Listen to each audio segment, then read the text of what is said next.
Welcome to today's Explainer. We're diving into a cartographic anomaly that honestly feels like it was ripped straight out of a mystery novel. You know, we place so much trust in the maps on our phones and the satellites orbiting our planet, right? We just assume they represent absolute, undeniable reality. But what happens when that reality simply vanishes? Okay, let's dive into this. I want you to picture something for a second. Imagine you're the captain of a vessel. You're sailing toward a precise destination clearly marked on your GPS. You've been tracking these exact coordinates for days. But when you finally arrive at the spot the map points to, you look out and there's absolutely nothing but open, empty ocean. No land, no rocks, just water, literally thousands of feet deep.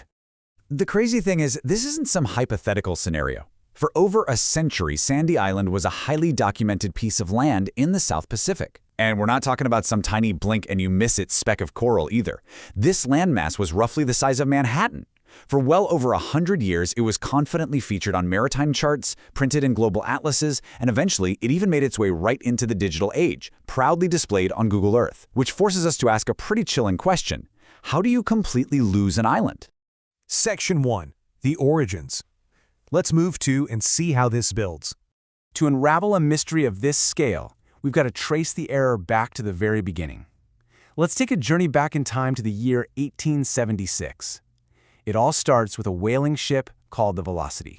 So the Velocity was navigating the notoriously treacherous waters near Australia. The captain is scanning the horizon, looking through his spyglass, and bam, he spots it, a massive, dark landmass looming in the distance. He diligently notes down the coordinates in his logbook, and from that single entry, Sandy Island is officially born and added to the highly respected British Admiralty charts. For the next 136 years, that single, handwritten log entry became absolute truth. It was copied from map to map, migrating from country to country, century to century. And this right here brilliantly illustrates the danger of inherited information. When the digital era finally arrived, cartographers didn't exactly pause to physically verify or question those old charts. They simply digitized what was already there. And just like that, an unverified 19th century log entry from a whaling captain was instantly transformed into a verified 21st century digital reality. It became a modern fact simply because it had been repeated for so long. Section 2. The 2012 Expedition. That unquestioned truth held strong until a fateful voyage disrupted everything. Back in 2012, Dr. Maria Seaton was leading an oceanographic research vessel right through the South Pacific. While she and her team were analyzing the ship's navigation charts alongside Google Earth, they noticed a truly bizarre discrepancy. Now, what's really interesting about this slide is the terrifying contradiction the crew was facing on their screens.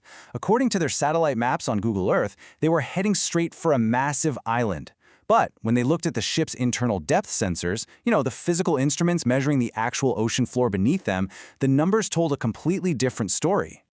Those sensors showed the water directly ahead of them was over 4,500 feet deep. I mean, let that sink in for a second. If there was a Manhattan-sized island right where the digital map claimed it was, they were about to crash directly into it. Faced with this massive technological contradiction, Dr. Seaton and her crew made a pretty bold decision. They decided to risk it. Trusting their instruments over the accepted digital map of the world, they sailed right through the exact coordinates of Sandy Island. And the result? Nothing. Absolutely nothing. They found just blue water, there was no trees, no sand, no landmass whatsoever. After 136 years of existing on paper and in pixels, they proved that Sandy Island simply did not exist. Section 3. Theories of the Fandom. So, what actually happened here? How did an entire island get fabricated and believed in for over a century? Well, scientists and historians have looked really closely at this 136-year-old illusion, and they basically have two main theories to explain the phantom landmass. The first is a fascinating natural phenomenon known as a pumice raft.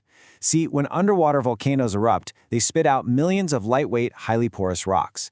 These rocks float up to the surface and clump together, forming giant masses drifting on the ocean currents. From a distance, and especially through a 19th century spyglass, a dense pumice raft looks exactly like a solid island.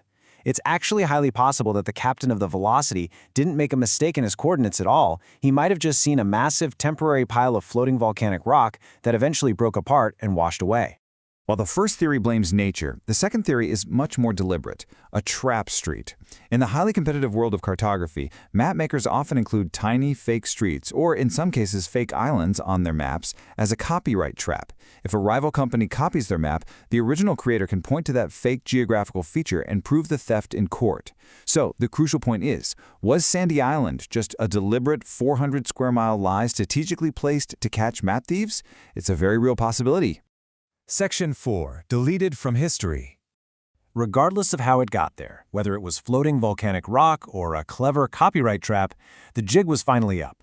Following the 2012 expedition, Google officially deleted Sandy Island from the world map later that same year. With just a few keystrokes, a landmass the size of Manhattan was completely erased from digital existence, entirely undoing 136 years of cartographic history. But, while the island is gone, the mystery and the implications really remain. It forces us to confront the fragility of our digital absolute truths. Think about it. If a 400-square-mile island can hide on our maps for over a century, what else is Google Maps hiding from us? I'd love to hear your thoughts on this. Let me know in the comments below. Do you think this was just an honest mistake by a 19th century whaling captain or a deliberate cartographic cover-up? If you love uncovering these bizarre anomalies and learning through these visual deep dives, hit that subscribe button and turn on notifications. Thanks for watching this explainer, and I'll see you in the next mystery.